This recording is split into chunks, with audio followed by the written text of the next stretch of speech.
Vamos a comenzar la exposición con las láminas. La primera lámina trata de destacar cuál es la importancia para todos los ciudadanos. Por favor, la siguiente lámina, por favor. Trata de destacar la importancia que tiene para los ciudadanos la elección 2021. Hay que ser muy conscientes del hecho histórico de que, a pesar de que México tiene un esquema republicano y democrático desde su fundación, la gran lucha por la real democracia en el país, pues siempre ha sido de los ciudadanos por impedir la intromisión del gobierno en los procesos electorales. ¿Por qué? Pues como ven y tal y como está anotado en la lámina, porque el gran fraude, el gran organizador del fraude electoral, ustedes saben que fue el gobierno. Y usualmente tratamos de entender o de identificar que el gran fraude lo cometía el PRI, pero no era el PRI como partido, el PRI era desde luego operador, pero la gran organización del fraude electoral siempre lo llevó a cabo el gobierno. Y para ello se valió de todas las trampas que podamos imaginar y que las conocemos a través de la historia política del país. Pasamos a la siguiente lámina, por favor. Apenas en el año 1997 podemos decir que tuvimos dos cosas muy importantes. Primero, la aplicación de la reforma electoral del año 1996, que expulsó prácticamente al gobierno de los organismos electorales.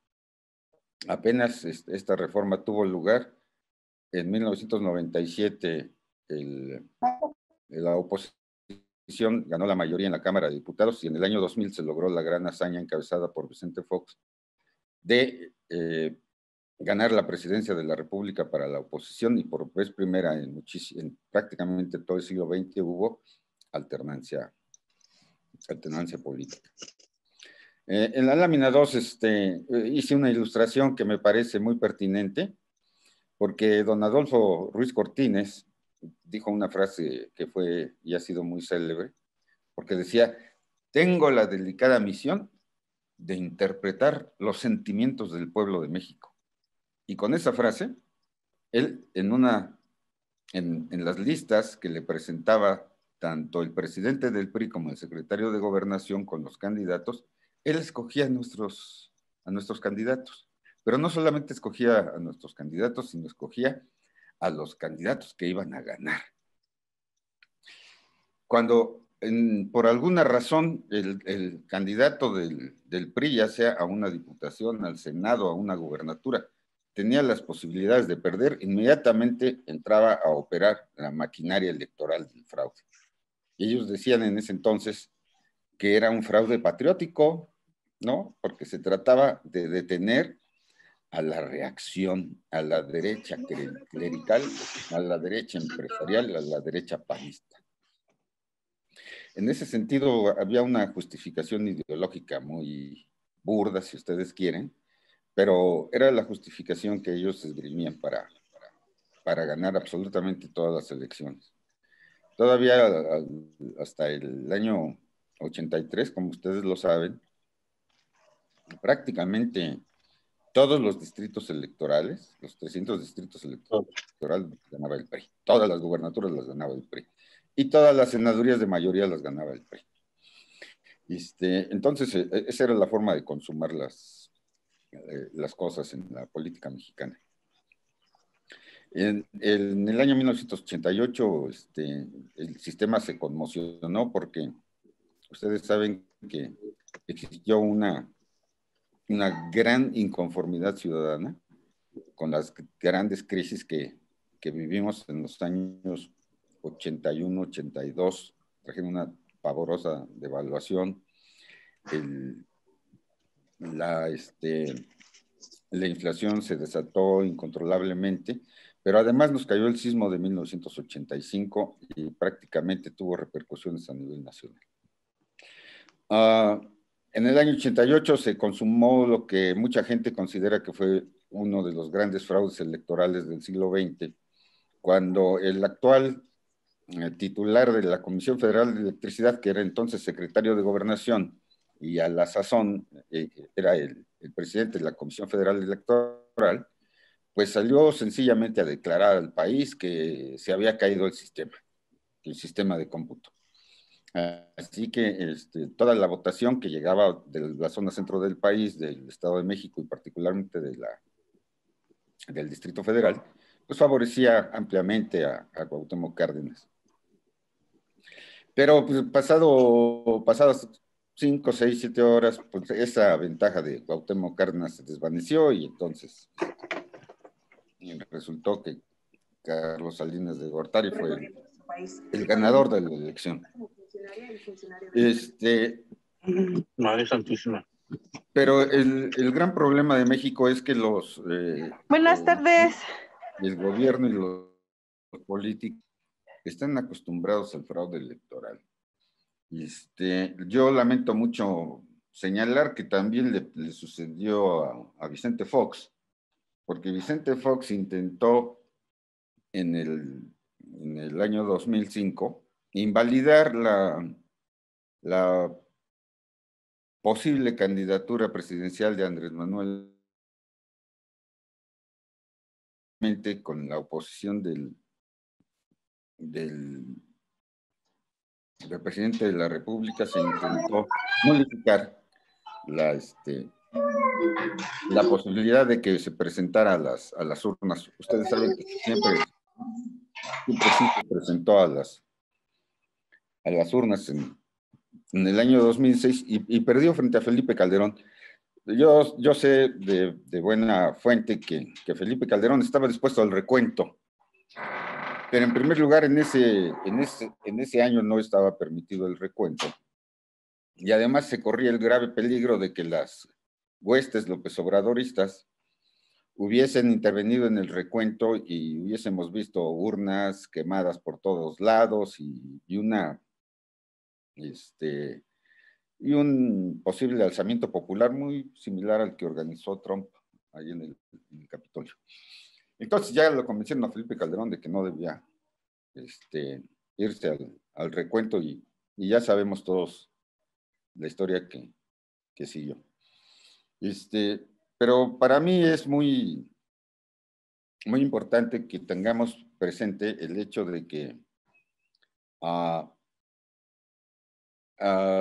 debemos ser ciudadanos vigilantes de que el gobierno no intervenga en las elecciones. Y esto es riesgoso porque el presidente de la República, Andrés Manuel López Obrador, ahora quiere erigirse nada menos que en el guardián de las elecciones, papel que no le asigna la ley ni le asignaron los actores políticos que van a enfrentar la elección.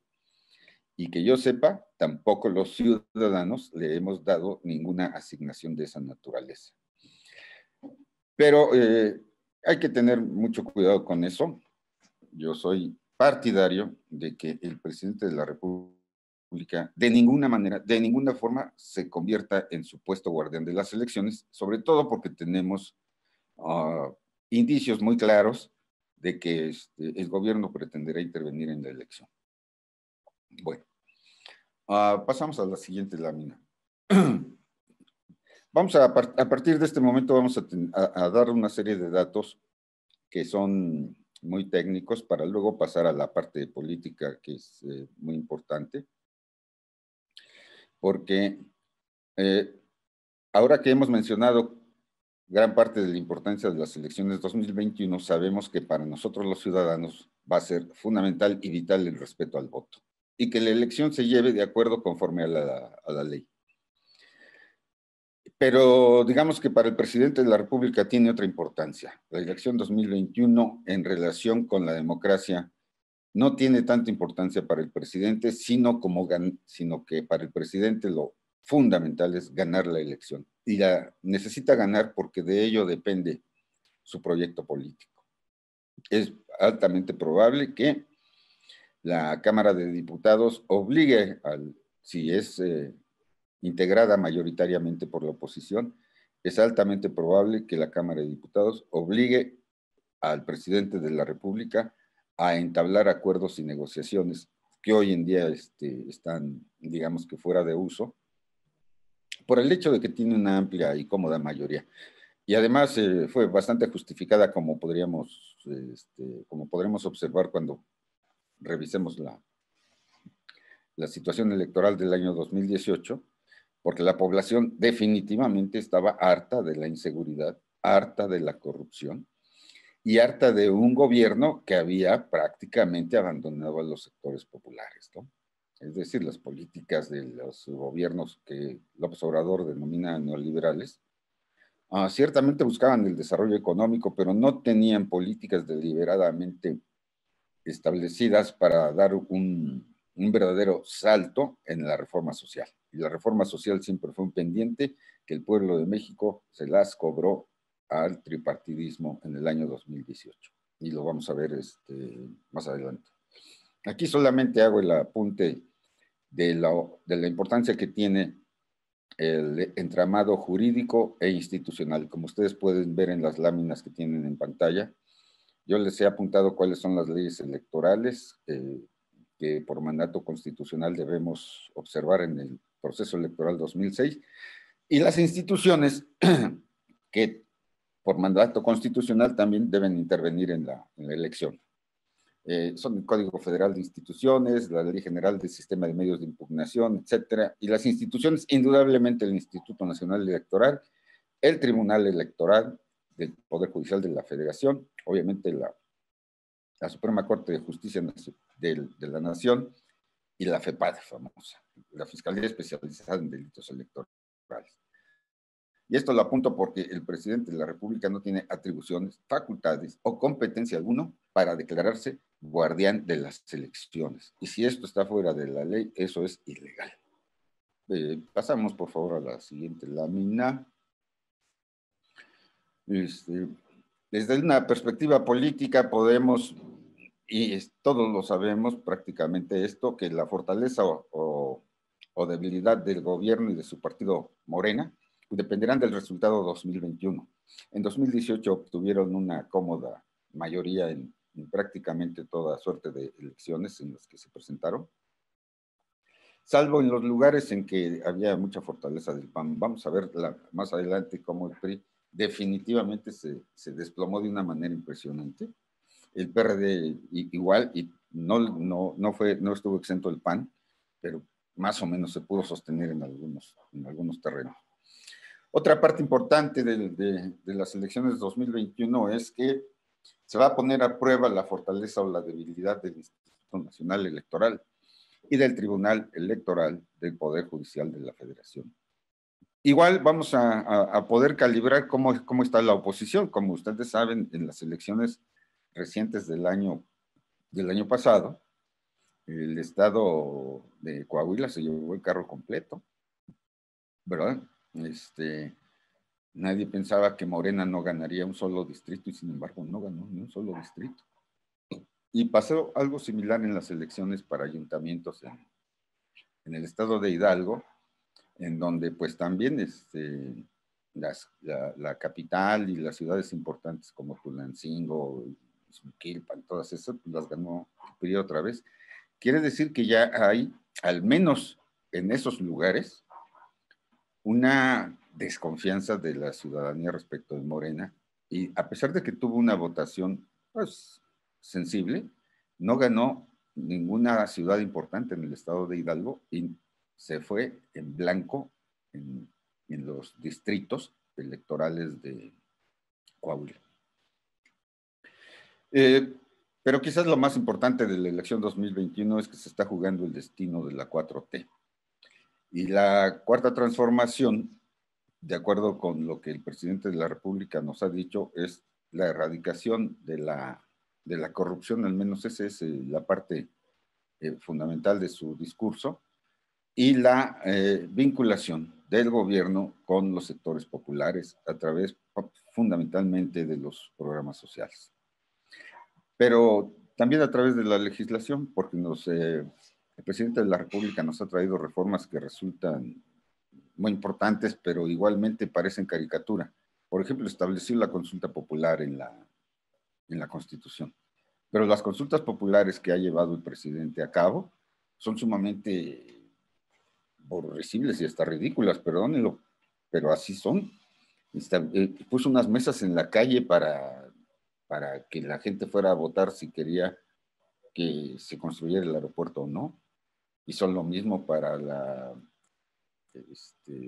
empresa Constellation Brands y nos está costando al erario público $1,000 millones el hecho de haber suspendido la planta de Constellation Brands. Igualmente, en una reunión improvisada y a mano alzada, suspendió el Metrobús de Torreón a Gómez Palacio. Todo el mundo allá en la zona lagunera sabía que esa consulta popular, pues no, a mano alzada, improvisada, porque ni siquiera fue convocada. Con esa consulta popular, el presidente canceló los trabajos del Metrobús, a favor, claro, de los transportistas locales, que le habían dado su apoyo en 2018. Otro aspecto importante que vamos a observar en el 2021 van a ser las reacciones de los Estados Unidos y de Europa. Y en este sentido yo quisiera apuntar que no crean ustedes que las reacciones de Estados Unidos y Europa son menores, porque justamente debemos ha inaugurado el nuevo tratado de libre comercio con los Estados Unidos, el famoso TIMEC, y también se renovó también el tratado con la Unión Europea. Y la Unión Europea es mucho más exigente porque ellos tienen las llamadas cláusulas democráticas en las cuales ellos exigen el cumplimiento de la ley en materia democrática. Ahora, algo que a mí en lo personal me ha preocupado muchísimo es hacerme la siguiente pregunta y la tienen ustedes apuntada en las láminas, en esta lámina en particular que están viendo en su pantalla. Hay que estar atentos para que las cosas vayan muy bien, de tal manera que no tengamos una crisis postelectoral si los partidos o el gobierno intentan hacer fraude, porque ahora ya también los partidos políticos están en condiciones de hacer el fraude electoral, o el gobierno incluso. Pasamos a la siguiente lámina. ¿Por qué digo esto? Pasamos por favor a la siguiente lámina para... Ahí estamos. Esta lámina es hermosa y preciosa por lo que ustedes están viendo. Si pensaban que en Venezuela el fraude electoral era cosa corriente de una dictadura de Chávez y luego de Maduro, pues se equivocan. El fraude electoral es cosa de los mexicanos, y ahí nos pintamos solos. Esta es una gráfica que es reciente. Se llevó a cabo entre enero y marzo del año 2019 y la llevó a cabo Transparencia Internacional. Este dato es fabuloso. México, campeón latinoamericano de fraude electoral. La pregunta fundamental que se hizo en esta encuesta fue, oiga, ¿a usted se le han acercado con la intención de comprarle su voto u ofrecerle algún soborno a cambio de su voto? La respuesta de los mexicanos fue un 50%, más alto que cualquier otro país de América Latina. Lo grave del asunto, para que tengamos en cuenta esto, es que es el doble de Venezuela. Así es que por eso en México debemos cuidar mucho nuestra democracia. ¿Cuál es el problema fundamental de nuestra democracia y del sistema político en su conjunto? Es que en México tenemos una tradición histórica que se parece mucho al feudalismo europeo, en algún sentido. Porque tenemos una tradición heredada de la época colonial que malinterpretó de alguna manera la forma del ejercicio político de las comunidades prehispánicas. Lo malinterpretó porque estableció formas de gobierno que respetaron el caciquismo, que se fue adecuando a las necesidades del virreinato y nos lo ha heredado hasta nuestros días. Y es el caciquismo político.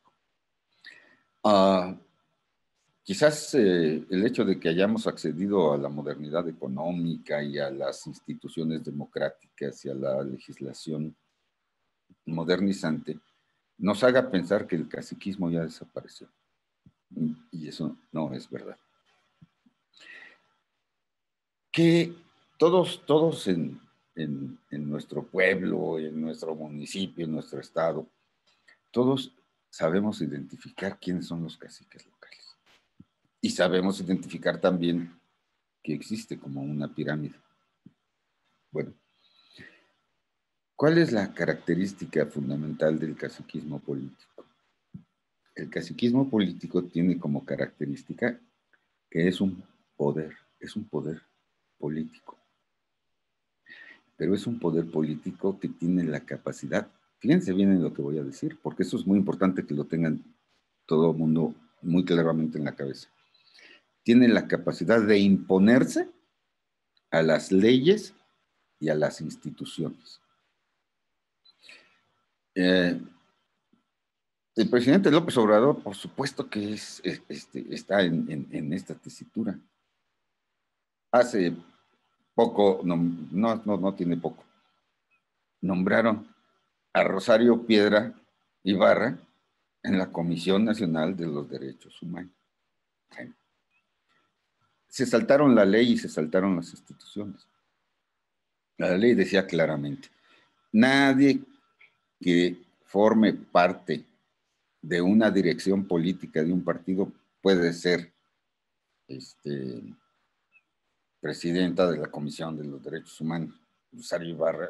Rosario Piedra, perdón, era claramente parte de la Dirección Nacional de Morena. El presidente le valió y les hizo votar en el Senado de la República a favor de Rosario Piedra. En la época del PRI, pues era peor, ¿no? Y además había un cinismo tremendo. Los políticos de la época, en que el PRI dominaba la Cámara de Diputados y Senadores, cuando había una disposición del presidente de la República que no checaba con la norma constitucional, simplemente decían de una manera muy cínica, vamos a darle tormento a la Constitución. Y lo hacían. Hoy en día podemos ver varios ejemplos de ello. También cómo se pueden hacer cambios a la ley de tal manera que pues, se ajuste a lo que el presidente quiere, ¿no? Ya tuvimos ahí, por ejemplo, varios casos que son bastante penosos, como el del Fondo de Cultura Económica, que se cambió la ley para favorecer específicamente a una persona. Entonces, no tenemos una tradición en México, y menos la clase política, ahora ya diseminada en varios partidos, que tenga la fuerza suficiente para que se imponga la ley y las instituciones como la norma de la coexistencia social. Al contrario, ellos son los primeros violadores de acuerdo con sus intereses. ¿Cómo se ha intentado luchar con esto? Bueno, pues se inventaron algo que llamaron los organismos autónomos, ¿no? ¿Cómo hacemos para que el gobierno respete los derechos humanos? Bueno, pues que no sea el mismo gobierno el que lo maneje, y se inventó entonces la Comisión Nacional de los Derechos Humanos, para que no fuera de la influencia del gobierno, porque el gobierno es el principal violador de los derechos humanos. Bueno, ¿qué hacemos para evitar el fraude electoral? Bueno, vamos a fundar un Instituto Nacional Electoral, porque si lo tiene el gobierno en sus manos, el proceso electoral inmediatamente se corrompe. ¿Qué vamos a hacer para que no sea, para la comisión por ejemplo, la Comisión Reguladora de Energía o el Instituto Nacional de Instituto Federal de Telecomunicaciones, y cualquier órgano de estos autónomos que ustedes me digan, fue la manera en que la sociedad civil presionó y presionó y presionó, también intereses externos, desde luego, para que el gobierno no procediera arbitrariamente. Es más, para que pudiésemos tener información casi de rodillas ante el gobierno, habría que tener un organismo autónomo como el Instituto Nacional de Acceso a la Información, porque no teníamos absolutamente ninguna transparencia sobre la que es el gobierno. Para obligar al gobierno y a toda clase de autoridades a hacer algo transparente, pues se establecieron las leyes respectivas, porque el gobierno no daba mayor información que la que quería y le convenía. Nos ayudó mucho la apertura comercial, particularmente el Tratado de Libre Comercio, porque a los socios comerciales no aceptaban la información del gobierno, tal como venía. Y entonces también se le dio autonomía, primero al Banco de México y al Instituto Nacional de Estadística y Geografía, el INEGI. Entonces tenemos un conjunto de organismos autónomos que lo que han hecho o intentado en el curso de estos últimos años es que el gobierno las cosas transiten a través de las instituciones. Bueno, pues no hemos podido lograrlo porque hoy el presidente de la República lo que propone es echarlos atrás. Dice que son corruptos, que son neoliberales, que cuestan un dineral al país. Pues ya le han comprobado que si es muy honrado el gobierno actual, pues debería de transparentar por qué el 80% de los contratos gubernamentales ya son por asignación directa.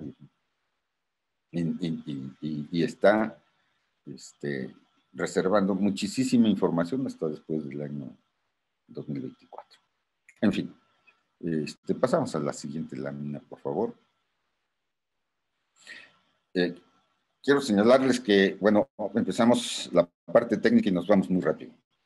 Hay, en el año 2021, de acuerdo con información que viene de la propia página del Instituto Nacional Electoral, casi 95 millones de electores, nada más que el día de hoy, ¿cómo lo hicieron?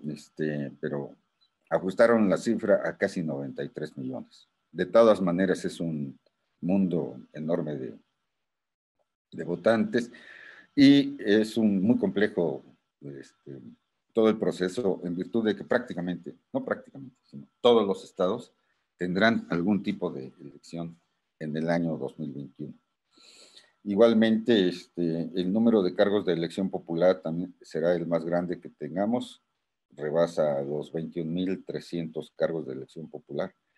Así es que hay que estar atentos porque la elección del año 2021 será más grande y más compleja que en 2018. Yo les he mandado estos cuadritos para que ustedes tengan en las manos la posibilidad de tener una especie de atlas de la elección 2021 con los principales datos. Pasamos a la siguiente, por favor.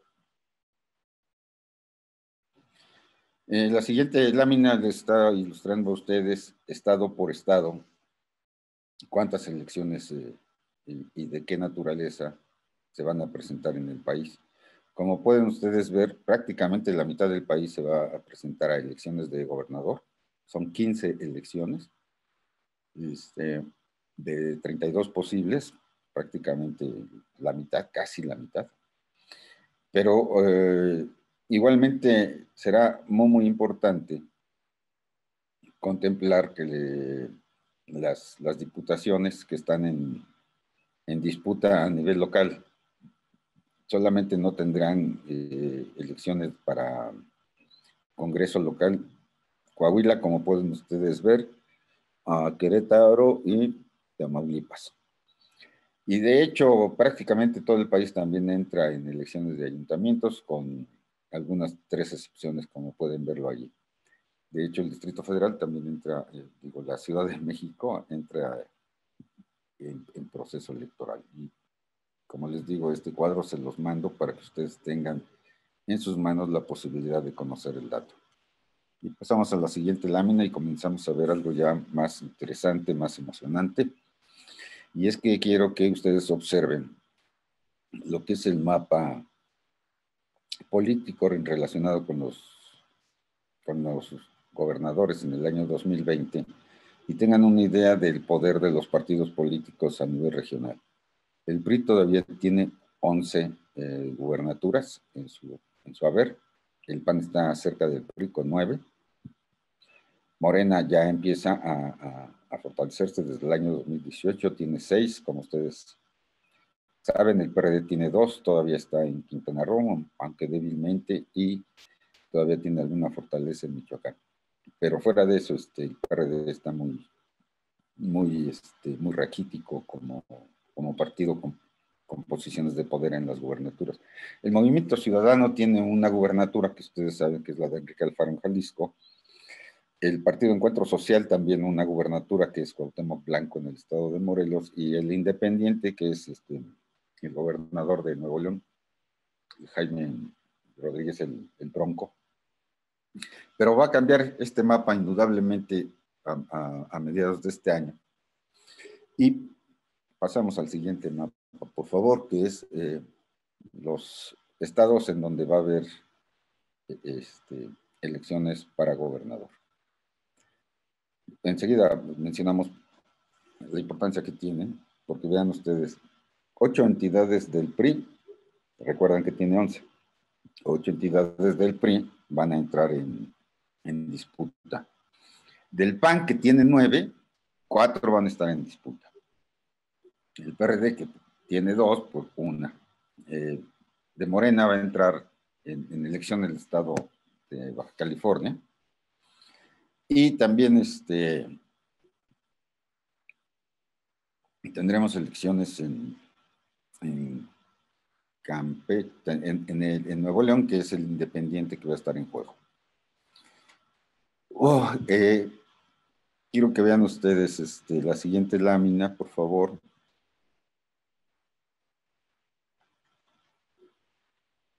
Donde vamos a ver algo sumamente interesante, porque en México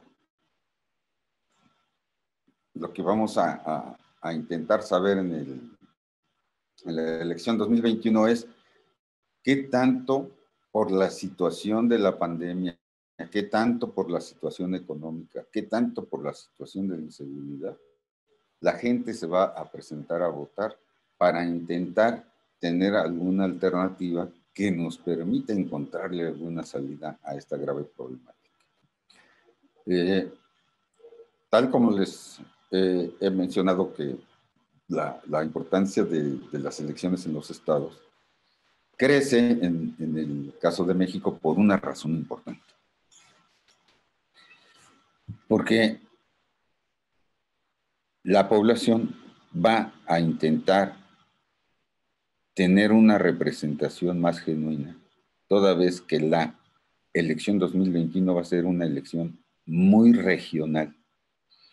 La gente se presenta mucho a votar cuando se trata de votar por el gobernador del estado.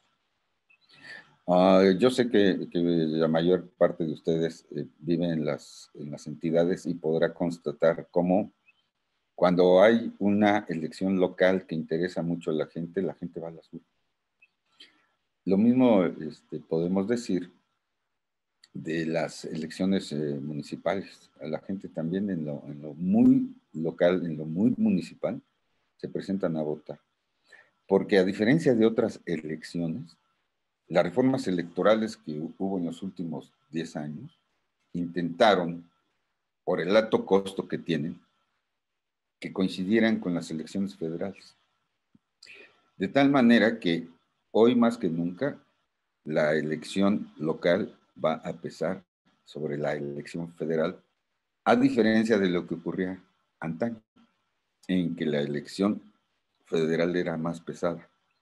¿Qué tanto más pesada puede ser en esta ocasión las elecciones locales sobre las federales? No lo sabemos, porque prácticamente nos vamos a enfrentar a este fenómeno prácticamente por primera vez, por todas las reformas electorales que han venido ocurriendo con el objeto de empatar el día de la elección federal con las elecciones locales. Bien, ya hemos logrado mucho de esto y con ello también, de verdad, hemos ahorrado muchísimo dinero y mucha especulación política.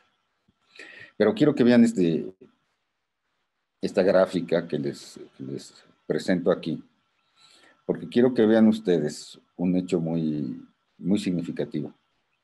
Siempre las elecciones federales, pues vean ustedes en el año 2000, hay más participación ciudadana. Sin embargo, vean el 2003 y la participación ciudadana baja muchísimo y se impone el abstencionismo. En el año 2006 vuelve a crecer la participación y el abstencionismo se reduce. En el año 2009 vuelve a ganar el abstencionismo. En la elección presidencial vuelve a ganar la participación. En el año 2015, que es una elección intermedia, vuelve a ganar el abstencionismo. Y en la federal del 2018 vuelve a ganar la participación. Bueno, parece una ley que siempre en las elecciones intermedias gana el abstencionismo y en las federales gana la participación. Bueno, pero quisiera que ustedes vieran entre el año 2003, 2009 y 2015, la participación ciudadana se va incrementando en cada elección intermedia en 3%. Vean, 2003, 41%. 2009, 44%. 2015, 47%.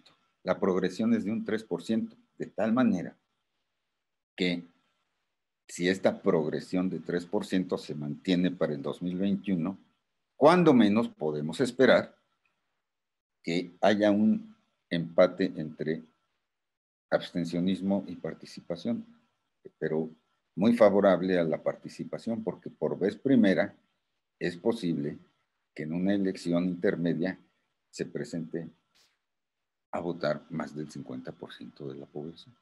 Y quiero que consideren este fenómeno por el hecho de que hay dos factores fundamentales para que la gente se presente a votar.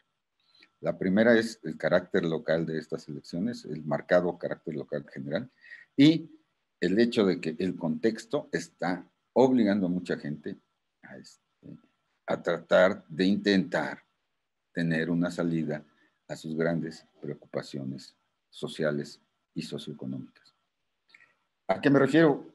Hoy en la prensa ustedes pueden constatar los datos que está dando el Coneval. En lo que va de este gobierno, no se le puede atribuir al gobierno necesariamente toda la culpa, pero una buena parte sí. Tenemos 10 millones más de pobres. Y dentro de esos 10 millones más, que pasamos de 60 a 70 millones de pobres, esos 10 millones también se van arrastrando dentro de lo que se considera la pobreza extrema. Es decir, a los más pobres de los pobres les está yendo cada vez peor. Pasamos por favor a la siguiente lámina.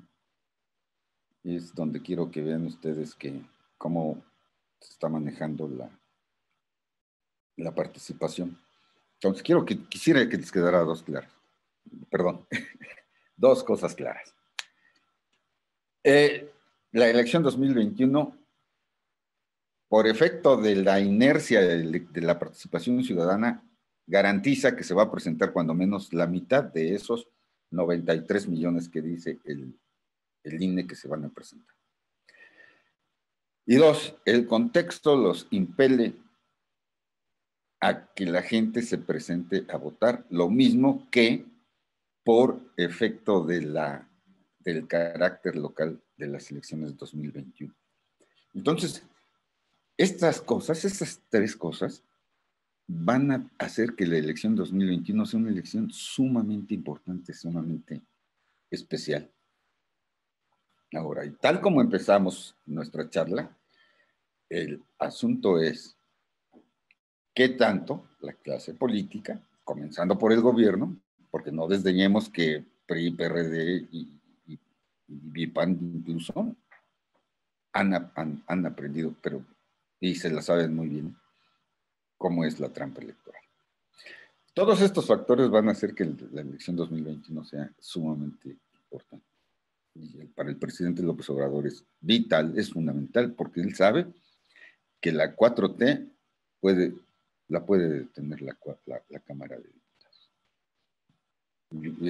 Ojalá tuviéramos tiempo de discutir el fenómeno de la 4T. Pero bueno, pasemos por favor a la siguiente lámina. Esta lámina, como les digo, es muy técnica, pero también es muy interesante. Aquí tenemos al electorado que presumiblemente se va a presentar en las urnas este próximo mes de junio. Y quiero que vean ustedes un hecho sumamente importante, que la gente de 65 años o más constituye prácticamente el segundo segmento más importante, muy empatado con el segmento de la población joven de México que tiene entre 25 y 29 años. Se trata de 11.272.000 de los que tienen 65 más, por unos 11.298.000 de la población joven de 25 y 29 años.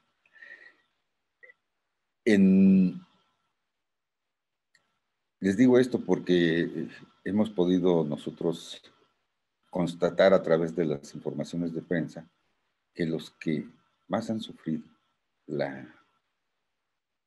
el cierre económico como producto de la pandemia y la inacción del gobierno para establecer un programa de recuperación económica es la población de 20 a 24 años y la población de 25 a 29 años. Este va a ser otro factor sumamente interesante observar. ¿Cómo van a reaccionar estos dos segmentos ante la situación crítica del país? Va a ser sumamente importante, porque vean ustedes la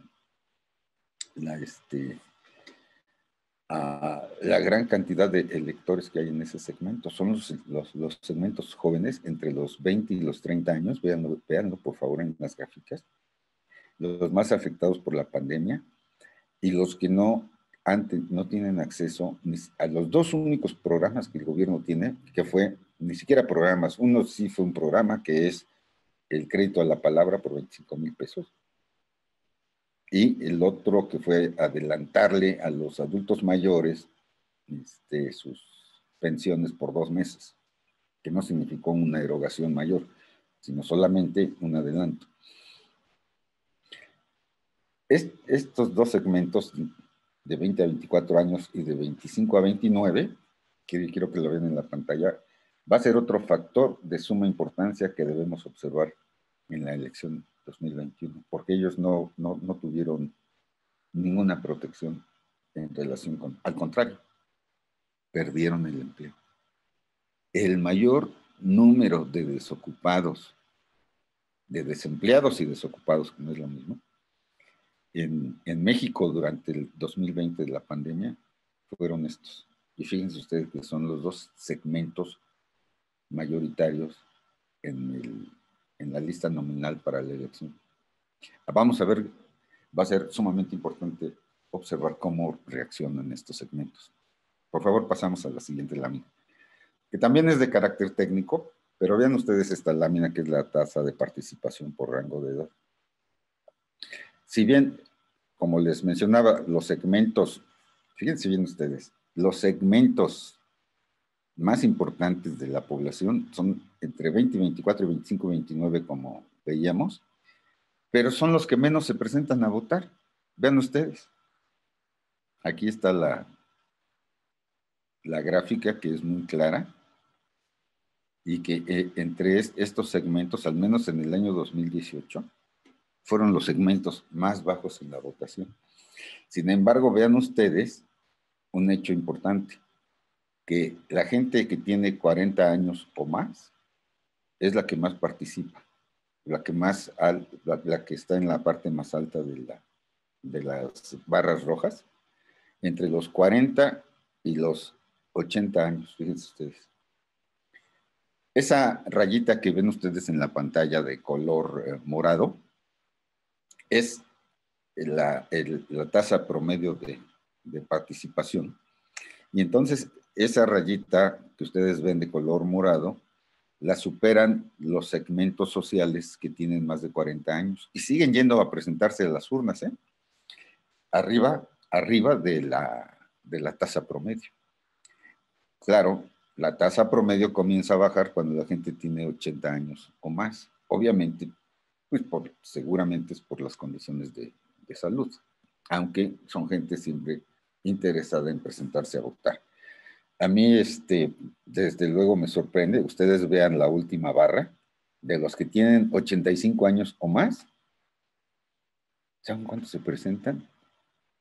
4 de cada 10, son el 39.2, o sea, no es bajo el nivel de participación de la gente de una edad que supera los 85 años. ¿Eh? Y si vemos entre 80 y 84, son 6 de cada 10 los que se presentan a votar. Entonces, no desdeñemos que, a pesar de que es una población bastante mermada ya por cuestiones naturales, pues no se presentan a votar. Sí se presentan a votar. Si sus piernas se los permiten y su salud, se presentan a votar. Bueno, pasamos a la siguiente lámina, por favor, porque me gustaría que pudiésemos tener alguna... Ahora, quiero señalarles otro fenómeno que nos vamos a encontrar en la elección 2021.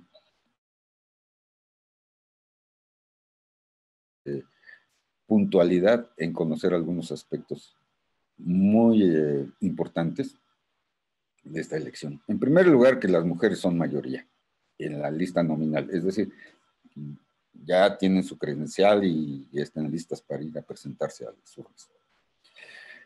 Son mayoría las mujeres que pueden votar, de acuerdo con los datos.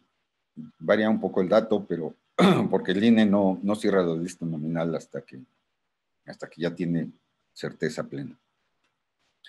Mujeres son 47.770.000, casi 48 millones, y los hombres 48.466.000, es decir, 44 millones y medio más o menos, para cerrar cifras. Las mujeres son más y nos superan a los hombres por unos 3 millones. Pasamos a la siguiente lámina. Pero no solamente son más, no solo son más, sino que son dentro de los segmentos las que más se presentan a votar. Lo explicamos muy rápidamente. Del 100% de los que votaron, como lo pueden ver en la lámina, pasamos a la siguiente lámina. Ya la tenemos. No, estamos bien aquí. Vean ustedes. La tasa de participación de las mujeres, del 100% de los que votaron, el 55% fueron mujeres y el 45% hombres. Hay una diferencia de 10%. Tal vez a alguien no le parezca que es una diferencia enorme, pero si vemos que las elecciones se están decidiendo a veces por menos de un punto, ustedes pueden entender el enorme peso electoral que tiene el hecho de que las mujeres se presentan a votar. En un 10%, mucho más que los hombres. Ahora bien, en el proceso federal exclusivamente del 2017 y del 2018, fíjense ustedes esto que es interesante. De la lista nominal, de los que no fueron a votar, 46.4 fueron hombres, mujeres, y 53.6% sí se presentaron a votar. En cambio, los hombres se presentan a votar menos. Aquí pueden ustedes ver clarísimamente la diferencia en esta lámina. Es 44.9, pero dejémoslo en 45 para que 55 puntos, como se señala más arriba, las mujeres se presentaron 55.1 y 44.9 los hombres. ¿Qué nos quiere decir esto? que el peso electoral femenino, solamente considerado en el año 2018, fue 10% más grande que el masculino. El voto femenino, y si tomamos en cuenta la gráfica anterior, vamos a ver que el voto femenino adulto, que está entre los 45 y los 75 años de edad en la próxima elección, va a ser definitivo. Es decir, que en gran medida, pero además como va a ser local, va a ser muy importante que los políticos locales, los candidatos a gobernador, los candidatos a diputados, pero sobre todo los candidatos a los ayuntamientos, a las presidencias municipales, convenzan a las mujeres. O bien, no quiero mencionarlo, pero si van a comprar el voto, se lo tienen que comprar las mujeres, porque esas sí se presentan a votar. Podemos pasar a la siguiente lámina, por favor.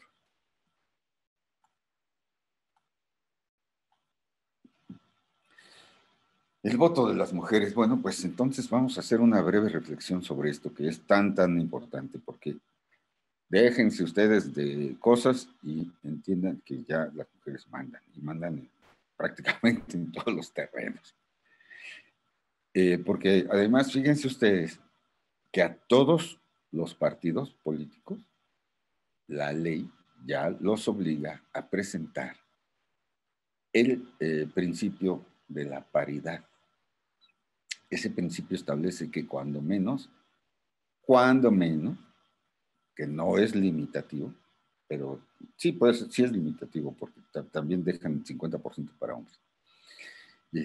Cuando menos en el caso de los partidos políticos están obligados a presentar la mitad de sus candidatos para mujeres, de sus candidaturas, perdón, para mujeres. Es obligatorio para todos. Ahora bien, quisiera mencionar algo acerca de lo que se llama la tasa de participación para que entendamos desde el principio. Es decir, la tasa de participación de mujeres y hombres se refiere no cuántas mujeres por cuántos hombres se presentaron a votar, sino de mujeres con mujeres y hombres con hombres. Esto es, de todas las mujeres que podían participar, se presentan el 50, bueno, al menos en 2015 se presentó el 50.89, 51%. Y de todos, del 100% de hombres que se tenían que presentar a votar, se presentó el 42.9. En ese sentido, la tasa de participación de las mujeres sigue siendo todavía más alta. Sin embargo, en 2018, fíjense ustedes bien, se volvió a presentar el mismo fenómeno, aunque fue mucho más alto. Obviamente es una elección presidencial y la del 2015 fue una elección intermedia. Del 100% de mujeres que se tenían que presentar a votar, se presentó el 66% y el 58% de hombres. Si hacemos un simple cálculo, siempre las mujeres en tasa de participación superan a la participación masculina por un poco más de 8 puntos. Entonces, se consolida o se ratifica la tendencia que mencionaba por el hecho de que pues, las mujeres han estado mandando y seguirán mandando en el terreno electoral. ¿Por qué? No solo porque sean una mayoría registrada en la lista nominal, sino porque además de ser mayoría, se presenta, si la mayoría, digamos, de un porcentaje más bajo que la tasa de participación, entendemos que las mujeres no solamente son mayoría en la lista nominal, sino se presentan mucho más a las urnas. Eso les da un poder inmenso. Cuando menos la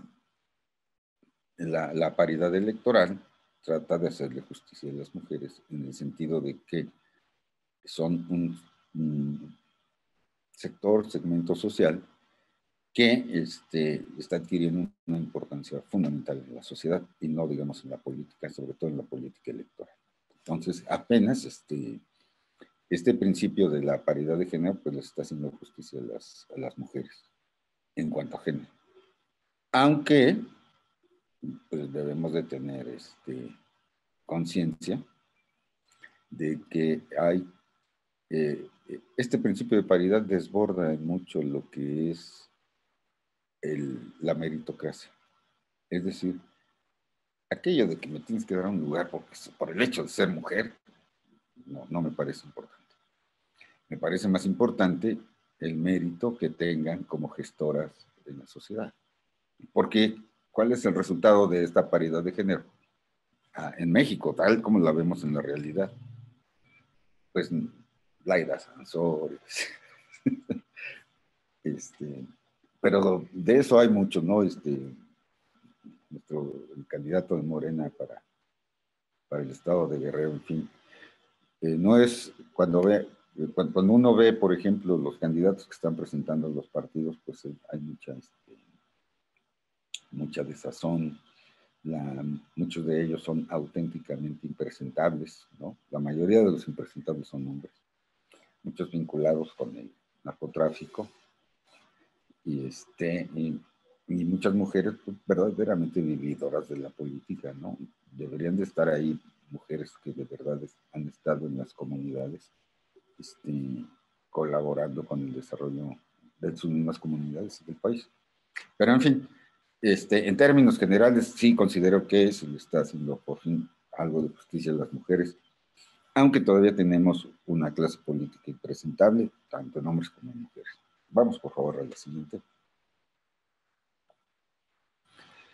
Este es un cuadro que a mí me interesa mucho que ustedes tengan presente, porque quiero que vean la importancia que tuvo una elección intermedia frente a una elección presidencial. Porque lo que sucedió en el año 2018 fue... Solamente me gusta en las conferencias y las charlas preguntar al auditorio si consideran que hubo un cambio significativo en el año 2000 o no, con las elecciones de aquel entonces. Y si consideran que hay un cambio significativo en las elecciones 2018. Y sí, el cambio es muy grande, aunque la gente diga en ocasiones que no le ha convencido, que no se notaron los cambios con Vicente Fox. Pues a lo mejor no se notaron en su vida diaria, cotidiana, en ciertos mejoramientos de carácter social, educativo, etc. Pero el cambio del año 2000 fue fabuloso. Porque, ¿se acuerdan cómo comenzamos esta conferencia? En el año 2000, por fin, los ciudadanos pudimos despedir, así como se despidió a Trump, nosotros en el año 2000 despedimos al presidente que nos palomeaba las listas y que nos escogía a los gobernadores, a nuestros diputados, a nuestros senadores. Por fin terminábamos el siglo XX dándole una patada en el trasero a aquel que nos había elegido a nuestros representantes toda la vida. Que Vicente Fox no supiera qué hacer con el poder, pues eso fue otra cosa. Y fue terrible que haya llegado a la presidencia de la República. Por ahí vi que hay un Quesada Fox entre nuestros participantes. Ojalá que no sienta mal por lo que voy a decir, pero no. Es terrible que un tipo tan impreparado como Vicente Fox hubiese llegado a la presidencia de la República. Pero bueno, es lo que tenemos. Por otro lado, las elecciones del año 2018 también tuvieron un cambio, porque las elecciones del año 2000 también nos trajeron el famoso tripartidismo, de la alternancia, el famoso 30-30-30, a través del cual los partidos políticos podían tener acceso a la presidencia de la República, de tal manera que durante estos 20 años, entre el 2000 y el 2020, prácticamente todas las grandes reformas estructurales que necesitábamos, no solamente en la economía, sino en la política, en la seguridad, en muchos terrenos, pues no se pudieron dar porque siempre estuvieron sujetas a los intereses de los partidos. Entonces tuvimos un presidencialismo más o menos débil y no pudimos tener reformas hasta que llegó Peña Nieto, que sabía y tenía no el secreto, sino el modus operandi, porque entendió que si antes las cosas se resolvían en un petit comité entre el presidente de la República y los sectores del PRI, pues eso había cambiado. Y en el periodo de la partidocracia, a quien había que poner de acuerdo era a los presidentes de los partidos, y así logró sacar adelante las reformas estructurales. Entendió que había un nuevo corporativismo en México, y ese nuevo corporativismo estaba en los partidos políticos, y por eso pudo sacar las reformas estructurales. Pero llegó López Obrador y acabó con el tripartidismo. Los hizo pedazos. ¿Por qué los hizo pedazos? Porque traían los mismos vicios de la época del PRI. Hay quien me reclama, hay muchos panistas y me dicen, no, pero es que el PAN, perdónenme, el PAN fue el principio, creo que ha sido, a mi juicio, el partido que más ha perdido con la democracia y más que con la democracia, con la alternancia y con el tripartidismo. Yo les he dicho, nunca se vio que un presidente de la República nombrara a sus secretarios particulares como presidentes del partido. Jamás. Y eso sí lo hizo Felipe Calderón, y lo hizo 2 veces. A sus secretarios particulares los mandó como presidentes del partido. El PAN tenía 3 factores fundamentales para ser el partido hegemónico del siglo XXI, y los tiró a la basura. Punto número 1. En el año 2000 y los años subsiguientes, el PAN gobernaba la parte urbana de la Ciudad de México, las principales ciudades de México, las principales capitales, con excepción de la Ciudad de México, las gobernaba el PAN y las ganaba el PAN. Segundo lugar, era hasta ese entonces, hasta antes del 2000, era el único partido que podía sacar limpia una elección democrática interna. ¿Sí? En tercer lugar, la imagen del partido de la moralidad, de la responsabilidad pública, de la decencia, de la honradez, la tenía el PAN. Hoy la tiene López Obrador. Y el PAN tiró todo eso a la basura, ¿no? Su tradición democrática, su imagen de partido de la honradez, de la decencia, de la gestión pública.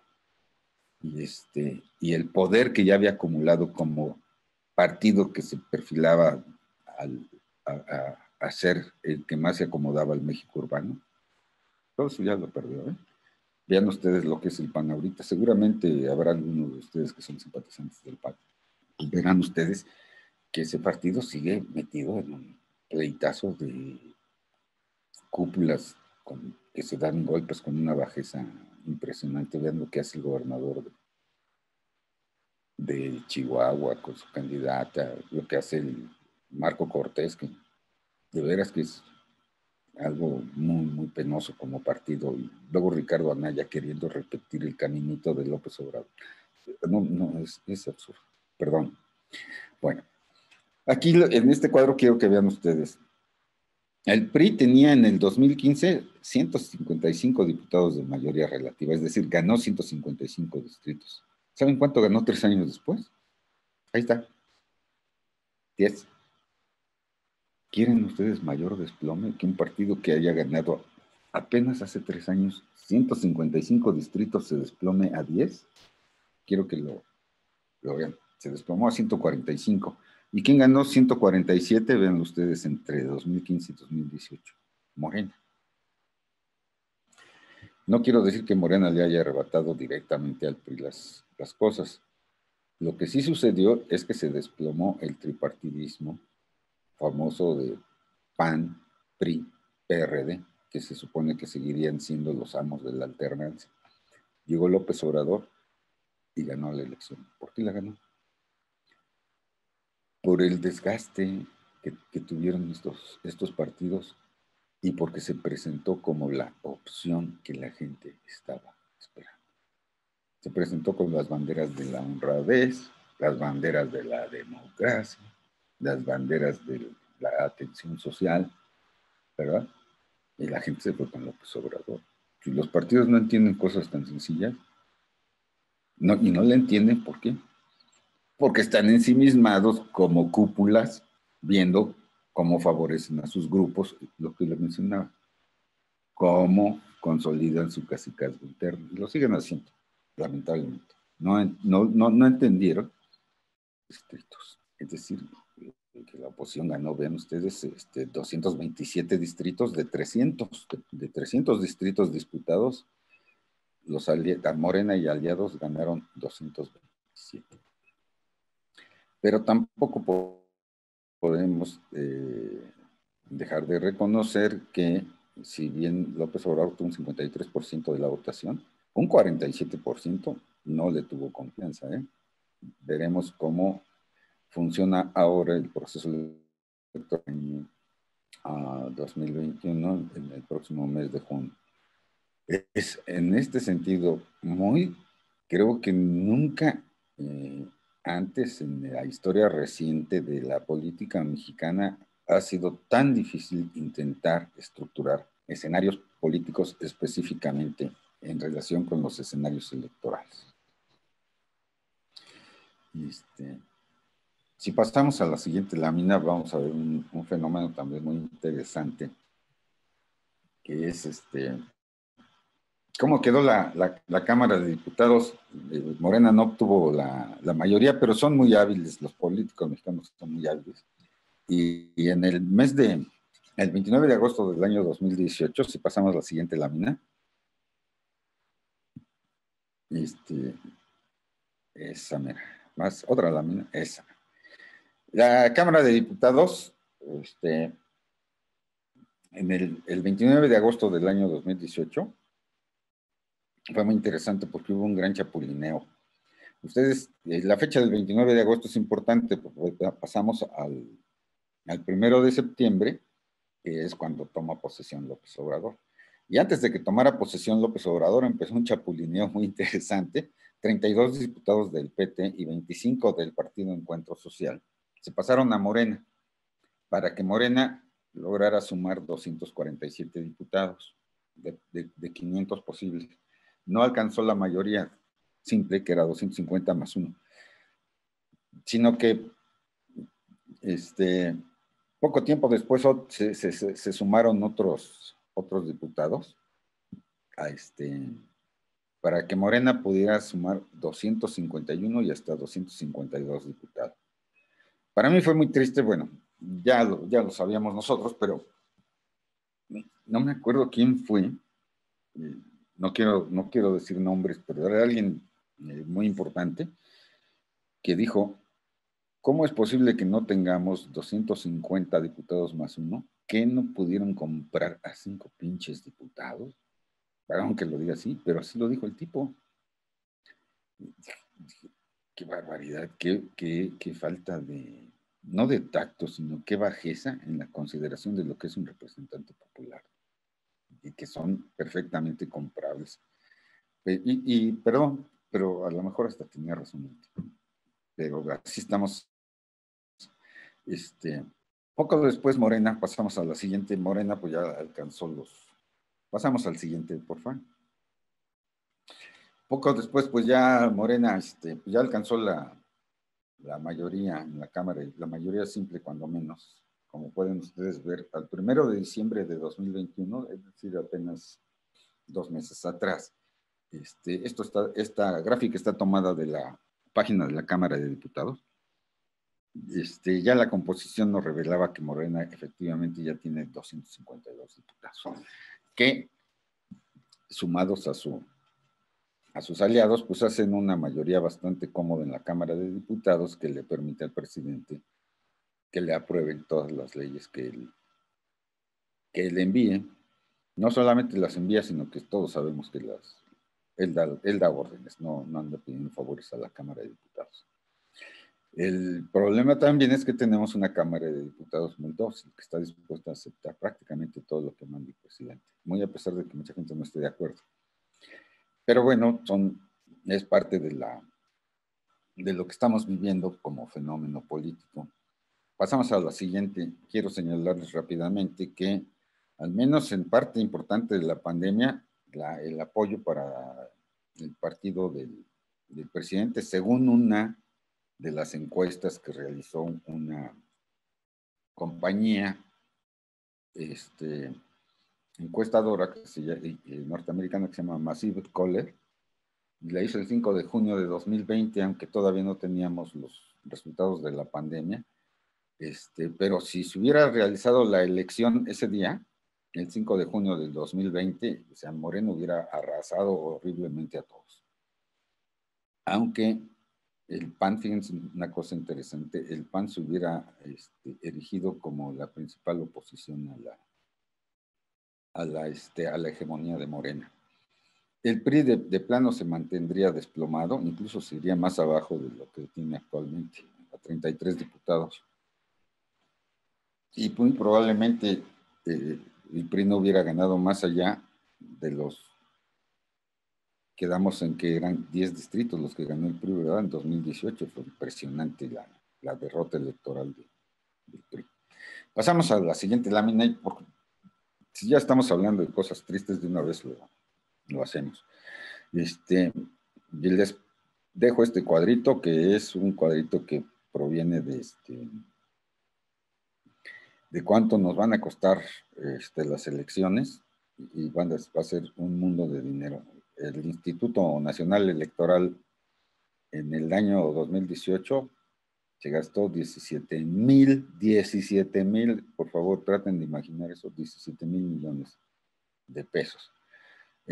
Los partidos políticos se quedaron, de esos 17 mil, los partidos políticos se quedaron con 6.700 millones. Aparte, porque la cantidad del INE está sumada a la de los partidos, pero aparte tuvimos que pagarle al Tribunal Electoral casi 4.000 millones de pesos que costó el tribunal, con todas las controversias, porque nuestros políticos, si algo tienen en especial, es que les gusta pelearse entre sí. Por favor, pasamos a la siguiente, porque quiero que vean cuánto van a costar el INE. El INE incluido con los partidos políticos nos va a costar, si ustedes quieren cerrarlo, 20.000 millones de pesos. 20.000 millones de pesos en plena época de la pandemia, en plena época de restricciones. Y pues no se ha podido reducir este presupuesto. Los partidos políticos se van a gastar sus 7.226 mil millones. El tribunal, otra vez, sus 3.000 millones. En total, los angelitos nos van a costar 22.674 millones de pesos. Bueno, es muy cara. ¿Por qué es muy cara? Porque hemos tenido que organizar elecciones, porque todos hacen trampa. Todos. Es decir, antes lo hacía el gobierno y era parte de su, digamos, tradición histórica, de su cultura, como decía Enrique Peña Nieto. Bueno, ahora todos, en la medida en que les sea posible, hacen trampa. Entonces, el Instituto Nacional Electoral, imagínense, tiene que gastar en monitor, gasta millones y millones en que haya gente viendo televisión. A ver a qué horas los partidos se pasan 1 minuto del tiempo que les corresponde. O andarles vigilando que no gasten. ¿Se acuerdan cómo comenzamos también la conversación? México es el principal país de América que sabe hacer sobornos. Y todos en el Instituto Federal Electoral, en el Instituto Nacional Electoral, buscan. Bueno, es que el caciquismo, como lo tengo apuntado, no respeta leyes ni instituciones. ¿Y por qué no la respeta? Porque puede. ¿Por qué? Porque el caciquismo no es la existencia solo de un cacique, sino es una serie de relaciones como una telaraña.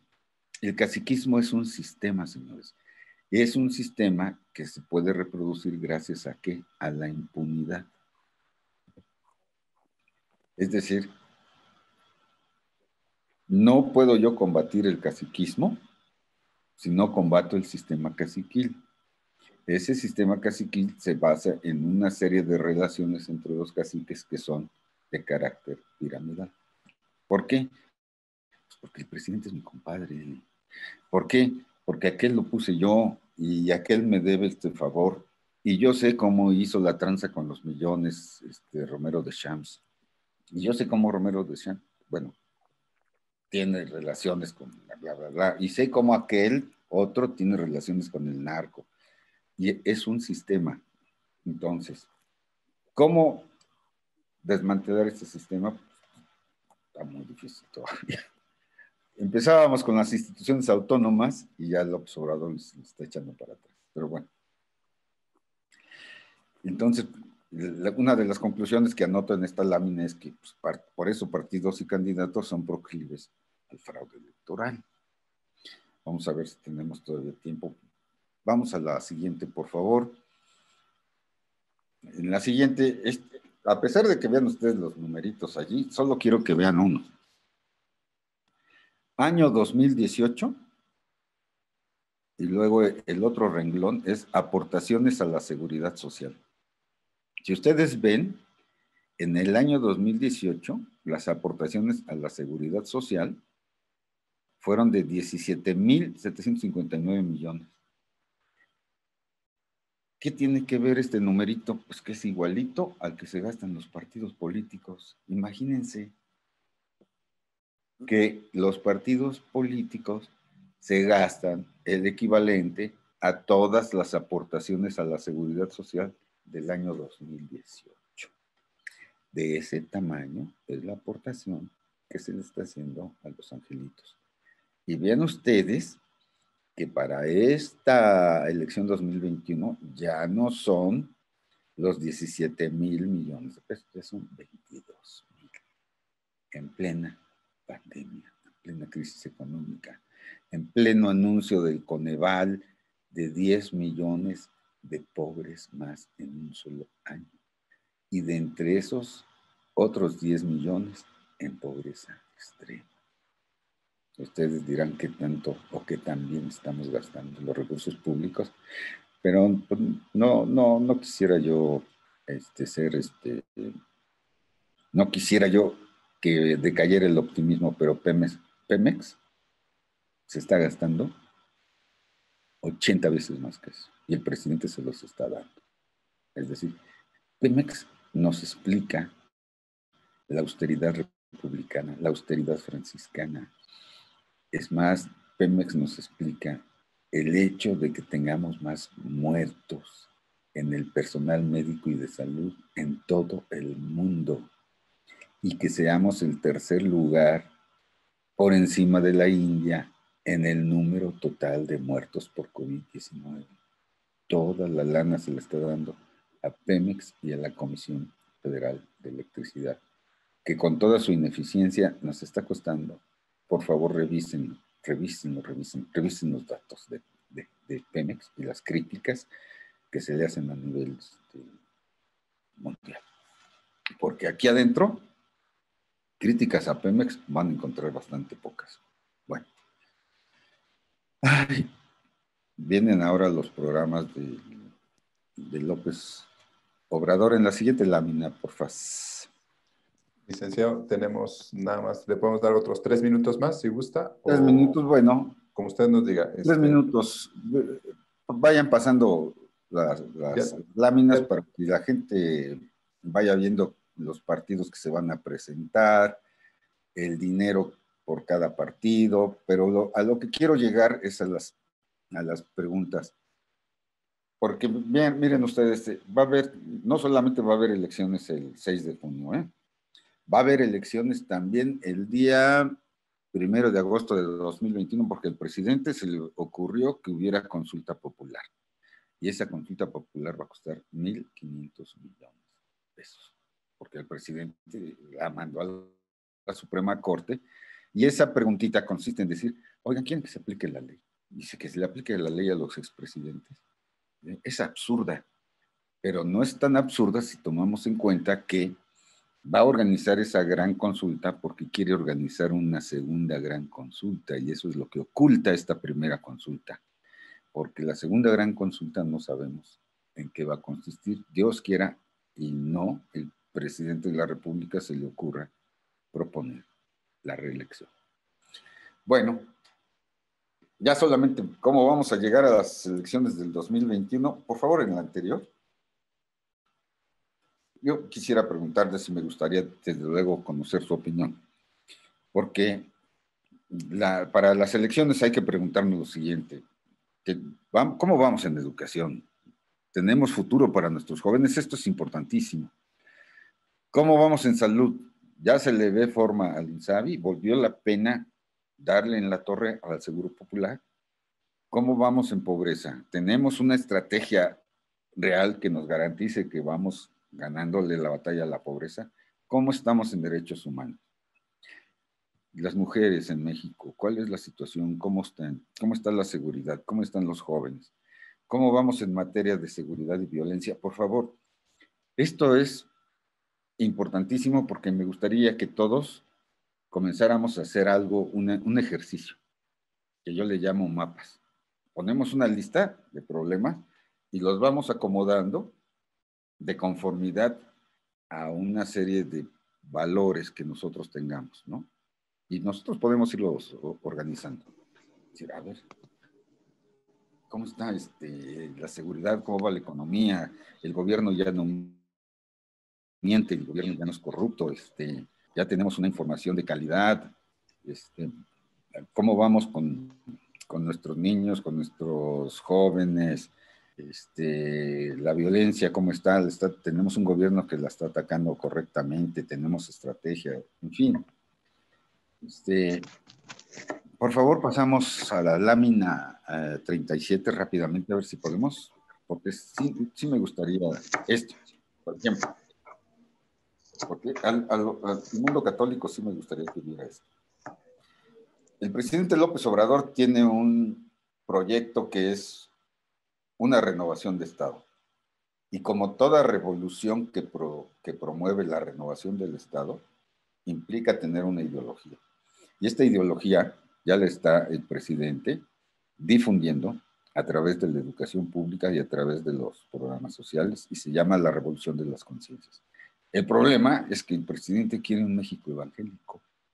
Así es que, mis queridos amigos, todos los que están muy relacionados con el trabajo importantísimo que hace la Iglesia Católica, pues les pido que vean este mapa.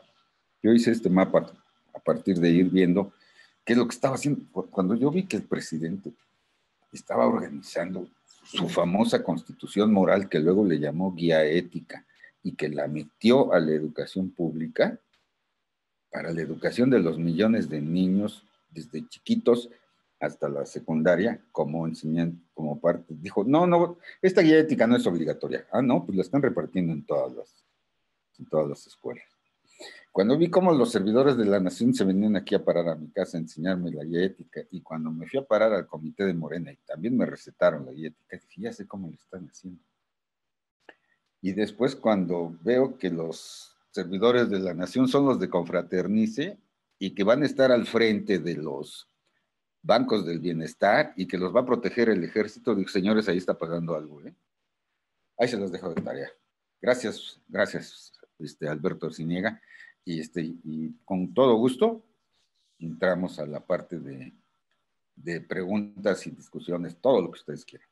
Muchísimas gracias, licenciado Carlos Camacho. Agradecemos mucho esta ponencia. Ya pusieron sus preguntas los participantes en el chat. Voy a intentar unirlas para decir 2 o 3 preguntas y poder pedirle al licenciado que nos las pueda responder. Una de las primeras preguntas es, ¿cómo saber quién es un buen candidato? Una segunda pregunta, partidos están incluyendo ideología de género y el aborto en sus plataformas. ¿Cómo podría influir esto en las próximas elecciones? Y la tercera pregunta, que creo que está relacionada, ¿los partidos políticos sacarán adelante este país? No sé, licenciado, si quisiera unir estas preguntas o quisiera que dé otras más. No, nos vamos lo más rápido posible, pero no quiero que lo precipitado le quite sustancia a las cosas, ¿no? Así que si nos quedamos cortos en tiempo, debemos tener la esperanza de que no será la última vez que nos veamos. ¿Cómo saber quién es un buen candidato? Pues fíjense ustedes que yo me dedico a hacer lo que le llamamos los mapas políticos. Y lo primero en lo que yo me fijo acerca de los candidatos en su trayectoria son dos cosas. Primero, qué tan preparado está para el cargo, para el que se perfila. Ya sea si, estos son cargos de elección popular, pero ya sea gobernador, diputado, senador. No todo el mundo nace con experiencia, pero bueno, qué tan preparado está para ese cargo y qué tanto su trayectoria de vida lo acredita. Porque puede ser que esté muy preparado profesionalmente, pero además debe de tener una trayectoria que lo acredite desde mi punto de vista en una perspectiva moral. No debe pasar por alto que la gran bandera de López Obrador fue la bandera anticorrupción. López Obrador es el sucedáneo de la imagen que antes tenía el Partido de Acción Nacional. Es el partido de la decencia, es el partido de algunos seguramente, el partido de los mochos. Pero justamente en eso residía la imagen del PAN. Son tontos pero honrados, ¿no? Y son mochos pero decentes. O sea, esa bandera no se la quitaban. Se la quitó López Obrador. Y si ustedes me preguntan por otras cosas, pues se lo quitó el Toalla Gate, se lo quitaron los hijos de Martita Sagún, se lo quitaron los moches a los que exhibieron a los diputados. Y creo que ahí el Partido Acción Nacional, no porque yo no soy del PAN, pero perdió ahí la oportunidad de ser un partido dominante. Ahí perdió. Y el asunto de la ideología de género y el aborto en las elecciones. Miren, les voy a contestar muy sencillamente, porque esta imagen yo la tengo grabada. Cuando se aprobó en la Ciudad de México la legislación que favorece el aborto prácticamente indiscriminado por voluntad de las que se presentaran al asunto. El problema es que cuando se aprobó, había en la tribuna que serán como 60, 70 gentes aplaudiendo. Si se hubieran echado una auténtica consulta popular, pues no ganan. ¿Por qué ganan? Porque ellos sí pelean el poder. Así si un católico me dijera, bueno, yo soy católico, pero como analista político yo y él como católico que me dijera, ¿por qué no ganamos? Pues porque no participas, porque no le entras, porque no luchas por el poder. Ellos sí luchan por el poder. Ellos lo tienen, ellos deciden. Esa es mi respuesta. Perdón si soy un poco exaltado, pero es que el fenómeno del poder es así. El que lucha por él, lo tiene. Y los que no luchan, no lo tienen y tienen que obedecer. La otra pregunta es sobre los partidos políticos. Yo me lo he preguntado para esta elección 2021. Es una batalla de impresentables. ¿Por qué? Pues porque igual la sociedad civil no tiene el peso necesario para imponerse a los partidos políticos, muy a pesar de que los partidos políticos me refiero a los partidos políticos de oposición, estén de capa caída. Es decir, si Morena es impresentable, los de enfrente están peor. ¿Pero por qué están peor? Porque no participamos.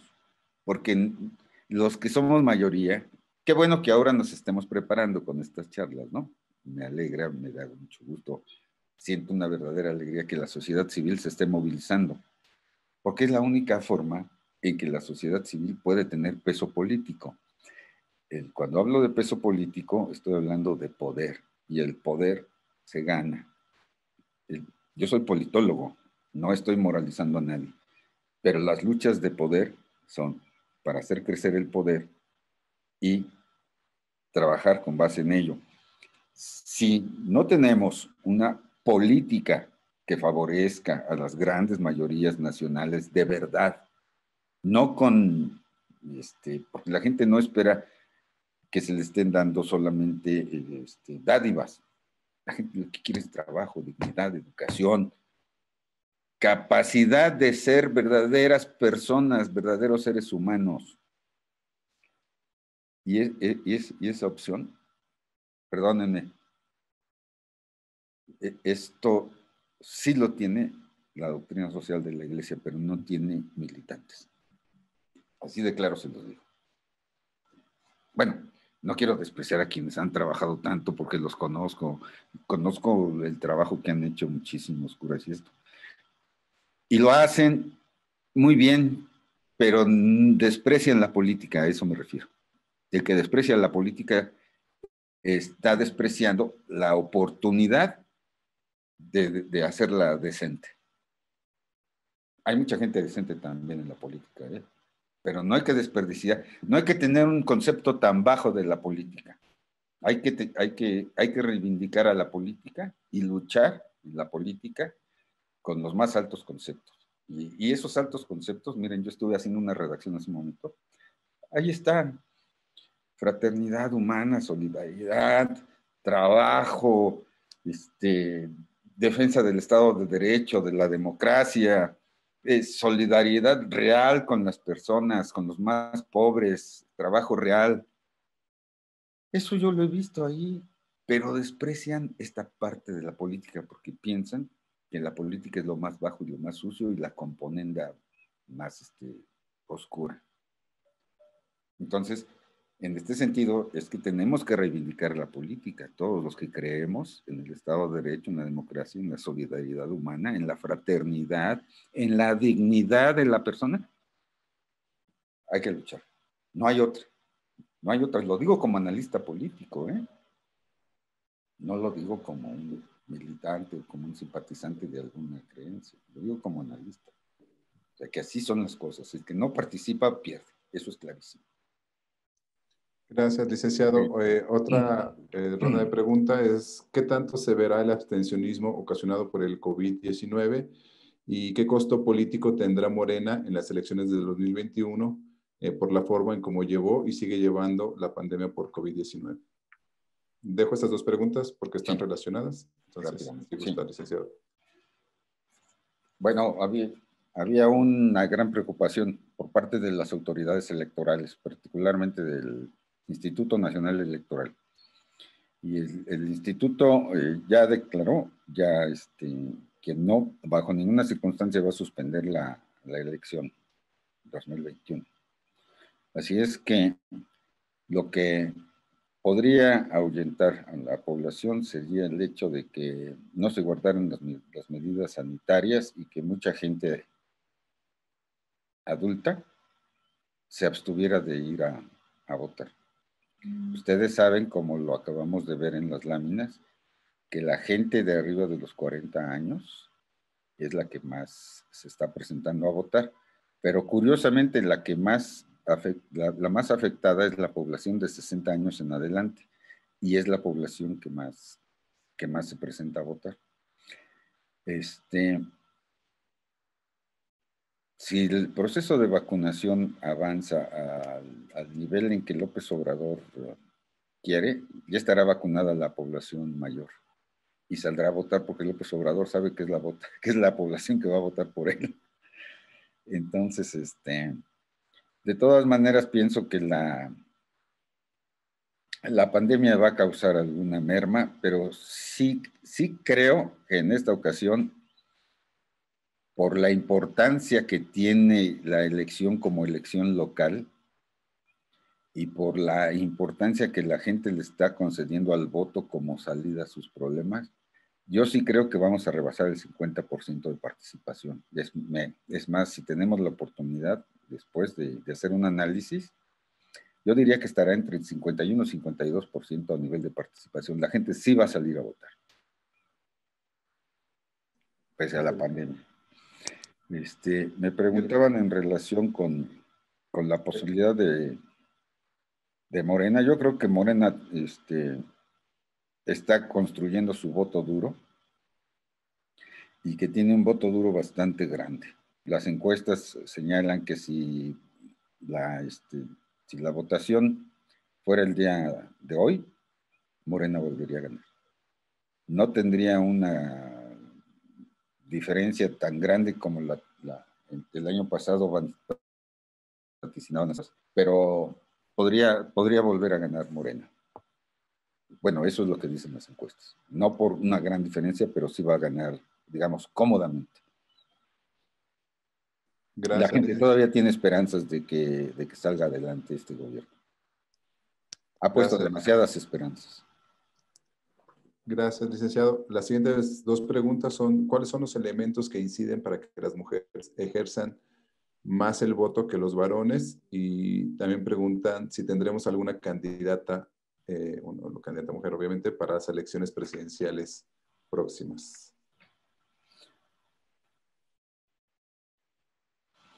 Bueno, vayamos al punto, porque ya quedamos que las mujeres son mayoría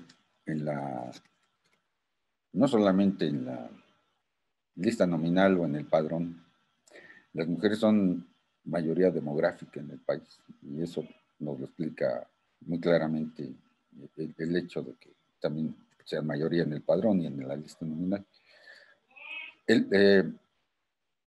La importancia que yo le concedo a la mujer como una votante mucho más decidida es que la mujer sigue siendo el gran pilar de los hogares mexicanos. Ya sea que sea un hogar encabezado por varón o un hogar encabezado por mujeres. Ustedes saben que los datos que nos acaba de dar el INEGI nos indican que el 32% de los hogares mexicanos están encabezados por mujeres. Se refiere a un liderazgo económico. Hace poco tuve la oportunidad de dar una conferencia en relación con la estructura política y me hacían una pregunta similar. El caso es que hay que entender cómo son las nuevas familias mexicanas. Y esto es una cuestión de antropología política. Ustedes saben que los antropólogos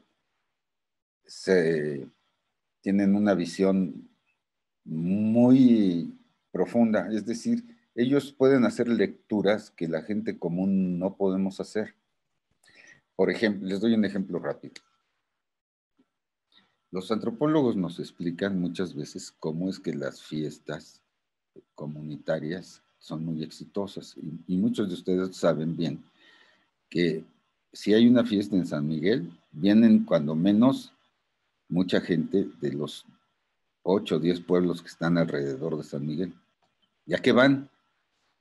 Bueno, pues van a dos cosas. Los jóvenes van a ver a las muchachas, ¿no? Y los adultos van a ver a los familiares, porque a su vez cuando fueron jóvenes se casaron con muchachas de ese pueblo. Y así, es una red, ¿no? Y yo les decía, es que los pueblos que están aquí a 100 kilómetros a la redonda, la gente se conoce por las fiestas religiosas, por las bodas, 15 años, porque además son familiares. Bueno, las nuevas familias mexicanas también están integradas por redes. Ese es algo que, por ejemplo, yo aprendí con gente que hacía antropología con la Fundación León 13 o a veces con los que hacían antropología electoral, porque las mujeres que son aquellas que toman el liderazgo familiar, el hombre puede ser un líder, digamos, económico desde un punto de vista de proveedor, pero no tiene el liderazgo moral o el liderazgo que lo podríamos llamar de autoridad que tienen las mujeres.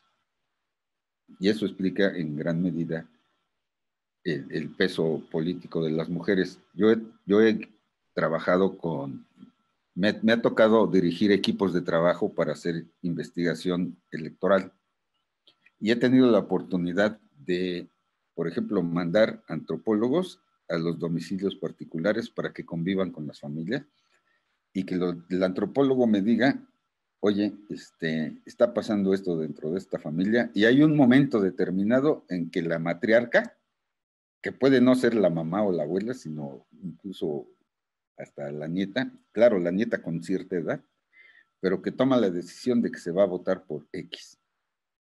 Por eso López Obrador tiene mucho peso, porque es muy probable que sepa esto. Que en momentos determinados en el seno de las familias, la matriarca toma la decisión de votar. Y puede que existe el famoso chamaco, jovencito, que tiene entre los 18, 19, 20 hasta los 25 años, que no le interesa ni quiere ir a votar, pero es la señora la que lo para del sillón mientras el muchacho está viendo tele o está en los videojuegos y le dice, vas a votar. Y le dice por quién va a votar. Y si el muchacho dice, no, no me molestes, la señora lo manda. Bueno, hay muchas cosas de estas que pueden ver los antropólogos. Y es que el liderazgo femenino no está solamente en que se incorpore al empleo, sino está en el seno familiar también. Y eso es muy importante. Y esto solo lo pueden ver. Me ha tocado constatarlo cuando me tocó dirigir estos equipos, los antropólogos políticos. Pero también, por ejemplo, se necesita el sociólogo para poder ver en qué regiones ocurre esto, porque el antropólogo ve lo que pasa en las familias, pero el sociólogo es capaz de ver, por ejemplo, lo que está pasando en la región con todo ese conjunto de familias. Entonces, por ejemplo, aquí los equipos profesionales son fabulosos. Y entonces se puede ver que el fenómeno familiar no es familiar, sino es regional y tiene que ver incluso a veces con la cultura. ¿Por qué? Porque depende si estás en el municipio de Las Margaritas, allá en Chiapas, ¿no? O estás en Nuevo León. Es muy distinto. Pero en todos lados el peso de la mujer es muy fuerte desde la raíz familiar. Licenciado, ¿y en el 2024 tendremos una candidata o eso no se vislumbra todavía? Yo casi lo podría jurar, ¿eh? Ahora, no solo como candidata, ¿eh? Si hay una mujer de prestigio que se presente en la elección 2024, seguro gana. Estoy seguro. Porque candidatos pues, se van a presentar muchos. Marcelo Ebrard está apuntadísimo. Claudia Sheinbaum está apuntadísima. Por el lado de Morena. Igual Ricardo Monreal. Pero bueno, no veo que la oposición se perfile. Si la oposición se va a mantener, hasta ahorita la oposición es meramente electorera, ni siquiera es electoral porque no tienen un programa que nos puedan presentar a los ciudadanos. Es incluso todavía electorera. Pero si la oposición presenta una candidata de prestigio, yo casi podría asegurar que la próxima elección presidencial la gana una mujer. Gracias, licenciado. Me voy con el último bloque, así rapidísimo, porque nos quedan 5 minutos. ¿Qué hacer con los excesos de los partidos políticos que se gastan el dinero en regalos, uniformes, fiestas, etcétera? ¿Qué podemos hacer como ciudadanos? La siguiente pregunta, ¿hay verdadera democracia en México? Y la última, ¿cómo construir una opción política que realmente promueva la dignidad de la persona humana?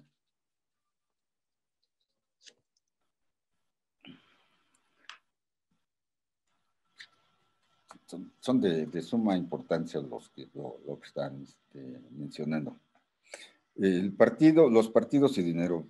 El problema que a mí me ha tocado presenciar con el dinero que le dan a los partidos políticos es la terrible corrupción que hay en el seno de los partidos políticos y la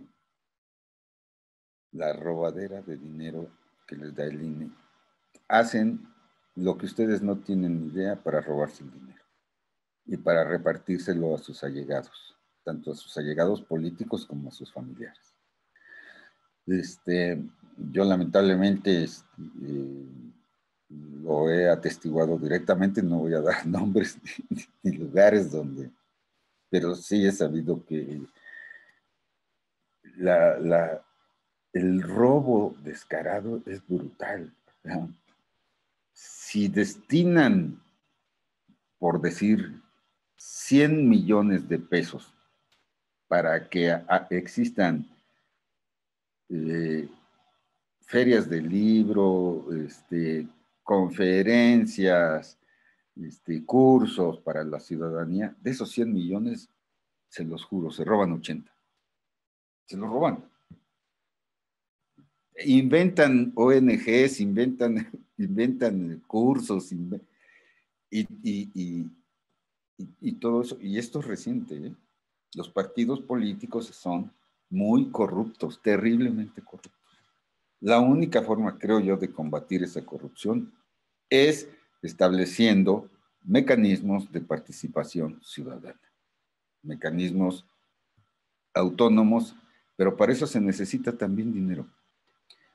Por eso la ciudadanía sabe que la IPEN, la iniciativa privada, no lo va a aportar. Por eso les pedí al gobierno, apórtalos tú, para que existan organismos autónomos. Igual que el INE, que nos va a costar muy caro, sí, pero podemos progresar, sí podemos progresar. Pero la clase política mexicana es muy corrupta. Vean ustedes el principio de la exposición. El doble de trampas hacemos en las elecciones que los venezolanos, de verdad, si los venezolanos se supone que son lo peor de lo peor, no, pues nosotros somos el doble en materia, cuando menos, política. Por eso esto responde también el asunto de que si tendremos una verdadera democracia. Yo creo que ya íbamos para allá, íbamos bastante bien. El problema, creo yo, es que tenemos una sociedad civil todavía muy débil, sumamente débil. Necesitamos tener mayor organización como sociedad civil y debemos de transitar por un proceso como en el que estamos justo en este momento. ¿De qué estamos hablando? De poder denunciar, de tener la posibilidad de intercambiar ideas para que establezcamos valores en la política. Lo más importante es organización de la sociedad civil. No hay otra. La clase política por sí sola no se va a regenerar. El empresariado ha hecho aportes importantes en los últimos años, ¿no? Pero, por ejemplo, vean ustedes la diferencia entre el empresariado que tenemos hoy en México. Los magnates que fueron beneficiados por el PRI, con toda su corrupción, siguen con él. Ahora digo, siguen con él, siguen con López Obrador, Salinas Pliego, Carlos Slim, todos esos que fueron beneficiarios de la corrupción y de las concesiones, están con López Obrador. Pero tenemos ya otra parte del empresariado muy importante que está en las cámaras y confederaciones, que le importa tener un desarrollo de México en la globalización de acuerdo con los tratados comerciales y cumplir con Estado de Derecho y cumplir con la ley. El problema es que yo veo que hay un empresariado que no está dispuesto a meterle dinero a que México evolucione hacia el Estado de Derecho. Eso lo hicieron en todo el mundo. ¿Quién financió la Revolución Norteamericana? ¿Quién financió la Revolución Francesa? Los burgueses, los empresarios. ¿Quién metió el Estado de Derecho? Bueno, pues por sus intereses, pero también. Y luego la sociedad civil tuvo la capacidad de organizarse. Pero pues tenemos debilidad empresarial y tenemos debilidades. O sea, la evolución histórica es así. La evolución histórica camina sobre la base de intereses, pero los intereses no son fríos y desnudos. Si no, no tuviéramos una moral tampoco pública o no tuviéramos los avances filosóficos que tenemos, ¿no? Pero en México hemos crecido demasiado protegidos por la tutela del PRI, claro, y no estamos acostumbrados a ser ciudadanos organizados, como en otros países, pero confío en que ahí vamos. Por eso de si vamos a tener democracia, es una pregunta que debemos hacernos nosotros mismos, pero seguir participando en todo. y con gusto, no ver la política como algo que nos quite el tiempo, porque además si participamos con valores, hasta es divertido, es decir, nos vamos a divertir mucho viendo a los corruptos caer y no poder hacer sus trampas, incluso meterlos al bote. Va a ser divertido pasar por ese proceso. Licenciado, muchísimas gracias por su tiempo, muchísimas gracias por tu exposición. Le voy a ceder la palabra al padre Rogelio Narváez Martínez, nuestro secretario ejecutivo y director de Cáritas Mexicana, para unas palabras finales. Adelante, padre Rogelio. Bueno, ya. Solamente agradecerle, licenciado, gracias por todo desde que nos compartió el material, muy interesante toda la información, gracias. Se hizo llegar a través de la coordinación del curso. Y el contenido, la verdad es que es sumamente preciso, muy directo, muy concreto. Y bueno, nos toca construir la democracia. El 6 de junio sin duda marcará un antes y un después y marcará mucho la ruta de nuestro país. Obviamente como iglesia nos interesa suscitar participación, que haya información adecuada y construir el país es lo que nos interesa. Y pues mil gracias por aportar y que Dios le bendiga y nuevamente vi o escuché lo que comentaba, que sea la primera de otros muchos momentos que nos encontremos. Así lo deseo y que pues, nuevamente valoro mucho lo que usted nos ofrece. Gracias a todos y nos vemos primero Dios el próximo jueves. Padre, déjeme decir una cosa, si me permite. Adelante, me gustaría que todos nos fuéramos con una imagen y con la pregunta que quisiera hacerles. ¿Ustedes vieron sobre qué juró el presidente más poderoso de la Tierra? ¿Se acuerdan? Bueno, eso es muy importante. Biden no juró sobre una constitución, juró con su mano en la Biblia. Esto quiero que se lo lleven como reflexión. No quisiera yo que discutiéramos nada, pero sí quisiera que lo reflexionara. Es muy importante lo que estamos viendo en nuestros días. Les agradezco de todo corazón esta invitación. Gracias, licenciado. Le mandamos un abrazo y un fuerte aplauso virtual. Muchas gracias.